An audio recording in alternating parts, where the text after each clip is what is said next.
Bonjour et bienvenue à Symboles et Intuition, la série où on décortique et on analyse les symboles et le sens des cartes du tarot Rider-Waite. Pour l'instant, on est dans la série des arcanes majeurs. On a fait déjà les vidéos sur les premières cartes. Donc aujourd'hui, on aborde le sens des cartes de l'Empereur et du Hiérophante. La carte numéro 4, l'Empereur. Le chiffre 4 représente une stabilité. En fait, c'est bien représenté dans le trône de pierre de l'empereur. Si on pense aux 4 qui figurent sur une face du dé à jouer, c'est vraiment 4 points dispersés de manière équitable. Donc, c'est vraiment le carré, c'est la solidité. On retrouve ça vraiment là, dans la carte de l'empereur, quelque chose de très carré, très solide. Donc, c'est vraiment une carte de solidité, de stabilité.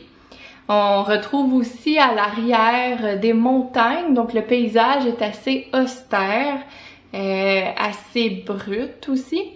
Donc on est vraiment dans un esprit, encore une fois, il n'y a pas de flafla dans cette carte-là, comparativement à l'impératrice qu'on a vue précédemment, qui, elle, trône dans un environnement très riche, très luxuriant. C'est un peu la mère nature, c'est très organique comme carte. Celle-là est beaucoup plus stricte, beaucoup plus sévère, donc on va aller chercher l'idée d'autorité, de loi, d'ordre, de force, de la logique, de la raison, de la pensée pragmatique. Donc la couronne sur la tête de l'empereur, c'est vraiment pour souligner ce côté-là de la réflexion.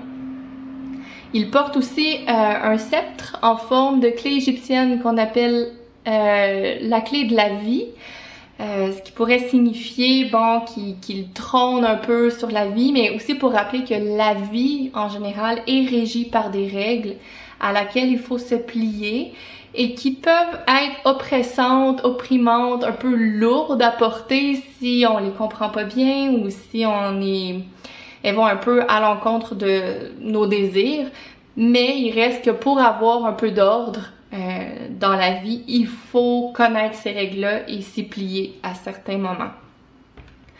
On voit aussi sur le trône de pierre, il y a des têtes de bélier. Le bélier renvoie au zodiaque associé à Mars, donc un côté très viril, guerrier, un côté d'action, de détermination. On voit aussi que l'empereur porte une armure sous ses vêtements, donc c'est un homme qui a été au combat, qui sait c'est quoi aller défendre un parti, aller combattre pour ses idées, pour ses opinions, mais quand même maintenant il préfère porter des tissus par-dessus son armure parce que bon, il va maintenant avec son expérience, hein, parce qu'il a quand même une barbe blanche, donc c'est pas quelqu'un de jeune, c'est quelqu'un qui a assez d'expérience dans la vie. Il a appris à préférer peut-être la discussion, le conseil, la négociation, le débat verbal plutôt que le combat physique puis les actions très concrètes. Donc c'est quelqu'un qui peut aller jusque-là, mais qui va préférer un côté peut-être un peu plus civilisé, verbal de faire passer ses idées. Donc, c'est vraiment une carte qui rappelle à l'ordre de suivre les règles et puis de structure, d'autorité, de loi, donc tout ce qui est un peu strict et rigide. Ensuite, la carte numéro 5, le Hiérophante. Le numéro 5, c'est un chiffre de crise. Pour faire référence encore au numéro 4, qui est vraiment en équilibre. Quand on lui rajoute un 5e élément en son centre, on vient déséquilibrer la chose, donc un peu perturber la solidité, la structure. Donc voilà pourquoi on l'associe à la crise. Le Hiérophante, dans le fond, pourquoi il symbolise une certaine crise? Là, on parle pas d'événements très perturbateurs ou de changements drastiques, mais c'est l'idée que, bon, une fois qu'on a passé par les cartes précédentes et qu'on arrive à la carte de Hiérophante, c'est qu'on a appris auparavant à vivre dans le monde matériel, à comprendre les règles de ce monde-là, comment ça fonctionne. Puis tout d'un coup, on se rend compte qu'on connaît pas grand-chose au niveau plus au niveau des connaissances, au niveau plus spirituel, des connaissances de l'intellect. Puis là, c'est là où on se rend compte que on recommence peut-être une nouvelle étape, un nouveau développement, mais au niveau un peu plus intellectuel. On apprend qu'on sait rien, donc un peu avant ça, on est peut-être un peu dans l'innocence de ce fait-là. Puis c'est quand on prend connaissance qu'il y a des choses ou des éléments qu'on connaît pas ou qu'on maîtrise moins, qu'on sent notre vulnérabilité ou on sent qu'on a des choses à apprendre et qu'on ne sait jamais assez ou qu'on ne sait jamais tout. Donc c'est un peu le début de l'humilité aussi par rapport à ça. D'ailleurs, il y a dans la main du hiérophante, il y a un sceptre à 3 branches et la couronne aussi est à 3 étages, ce qui pourrait signifier 3 niveaux. Donc le matériel, donc le début du cycle qu'on a vu, l'intellectuel, donc le début de cette carte-là serait l'entrée à l'intellectuel, puis le spirituel qui serait dans le fond, une fois qu'on maîtrise le matériel, une fois qu'on maîtrise l'intellectuel, on peut passer au niveau un peu plus spirituel, développement de soi, puis la quête de devenir une mauvaise personne, une meilleure personne, oui, idéalement. Voilà, donc voilà pour les 3 niveaux.